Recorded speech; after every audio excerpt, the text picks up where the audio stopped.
Sa kanya pa rin.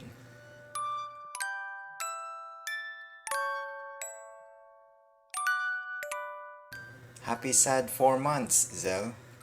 Ang gulo, no? Ganyan din kasi kagulo yung buhay at feelings ko. Char. Hello, Zel. Kamusta na yung puso mo? Gumagana pa ba? Natural dahil buhay ka pa. 4 months na, no? Naalala ko pa 4 months ago from this day. Ganitong oras din. 1:43 a.m.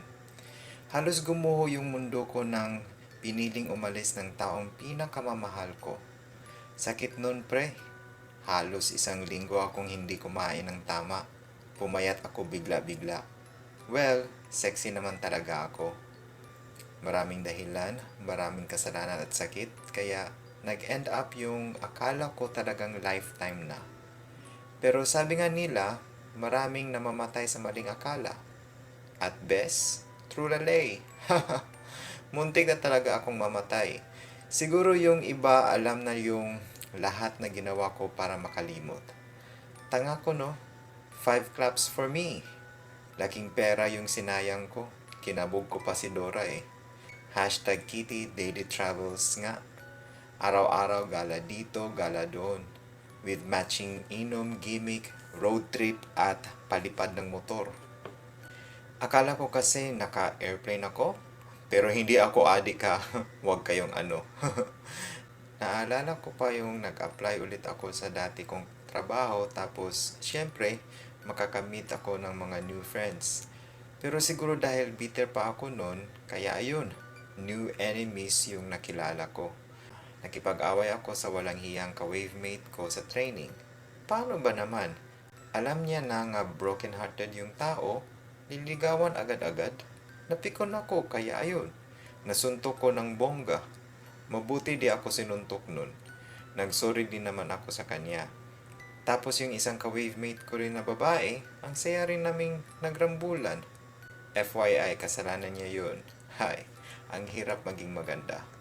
Maraming nagagalit sa'yo kahit walang dahilan. Tapos yung everyday para akong turista, kahit saan nakakarating. Lalo na nung nakalon ako ng single motor. Ayun, si Kitty, kinabog pa si Dora. Araw-araw lakwat siya. Mapa beach, falls, mountain hiking, diving, camping, kahit ano at saan ginawa ko nang walang may alam. Dumating din yung time na gusto nilang magpakamatay. Yung iinom ng gas, lason, maglaslas, at cheche-chuchu train kung ano-ano pa. Pero siguro dahil may pagkakitikat ako, kaya di ako natutuluyan sa lahat ng kalokohan ko. Lahat na yata ng kaibigan ko gusto akong batukan. Move on babe, move on bes, move on Zel, move on sis. Hanggang dumating yung pinakamasakit na araw. Second anniversary sana. Sakit nun pre. 24 hours akong umiyak nun. Di nga ako pumasok sa work kasi namamaga yung mata ko. Yung pusa nagmukhang panda. Actually, magpapaparty sana ako nun. Daming foods and drinks. Rich kid. Pero sabi nga nila, mother knows best. Masunuring bata naman ako. Kaya yung party night sana naging good night, sleep tight, and tomorrow is a new life.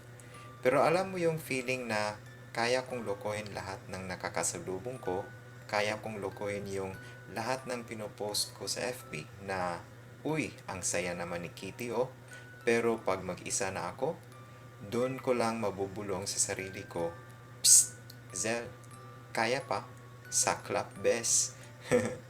Pero nature ko na nga siguro yung kahit ang daming problema, kahit gaano kasakit, I'm still happy girl like I used to be.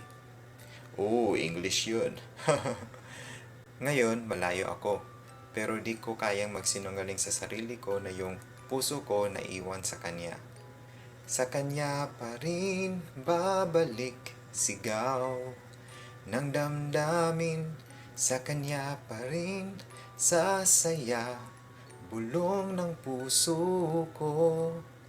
Di ko alam kung hanggang kailan ako makaka-move on. Oo, desperadang tignan, no? Sarap batukan kahit ang ganda ko.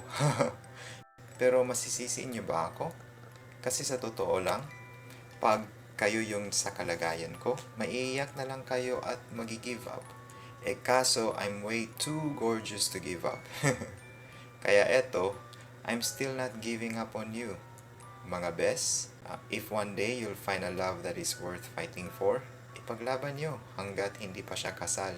At syempre, lumaban kayo kung karapat dapat ba talagang ipaglaban. Kasi life is full of dramas at kapag hindi ka marunong magdala ng sarili mong pelikula sa love, you'll end up broken forever. Laban kung may reason para lumaban. At kapag natalo ka, at least alam mong lumaban ka.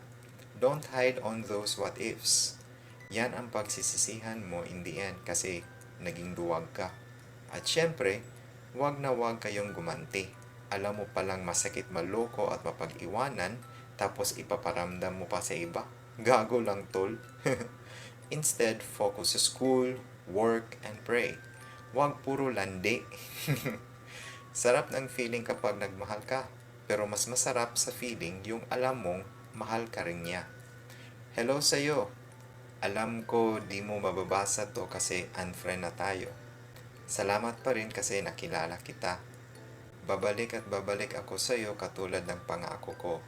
Pero sa pagbalik ko, makakaasa ka na hindi na ako yung pusang basang-basa sa luha ng mukha habang kayakap ka ng mahigpit at nagmamakaawa. Alam kong marami tayong kasalanan sa isa't isa. Pero like I've said, bago ako umalis, napatawad na kita. I hope someday, you'll find a forgiveness in your heart too. Mahal kita. Alam kong alam mo yan. Hirap ako ngayon dito kasi mag-isa ako. Malayo sa lahat. Walang kaibigan o pamilya. Alam mo yan. Pero pinili kong umalis kasi sabi mo kailangan mo ng space para mag-isip. Ipapadala na nga sana kita sa outer space or sa Mars. Baka sakali dun mapag-isip ka. Eh ang problema, baka pagbalik mo marami ka ng alien na kasama. Habulin ka kasi ng mga endangered species. Pero seryoso, ikutin mo man yung universe, hindi ka makakahanap ng katulad ko. Aminin. Live, laugh, and love.